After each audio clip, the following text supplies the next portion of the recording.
अस्सलाम वालेकुम भरावो, क्या हाल है? ठीक हो? साढ़े वास्ते जी ट्रैक्टर ले आंदा जी मोल 4600 अफोर 4000 1975 मॉडल है। टूचिंग हुआ है जी। ट्रैक्टर स्टैंडर्ड बाई स्टैंडर्ड ही है जी। इंजन बिल्कुल फिट है जी। स्टैंडर्ड की क्रैंक है जी बिलाती।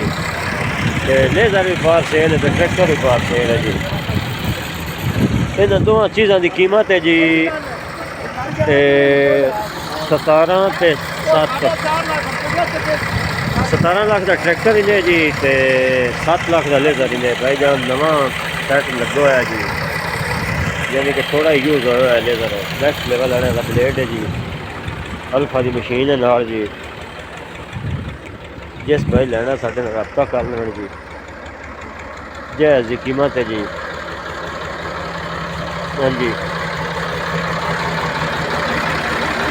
मेरी फिट ला रही है जी।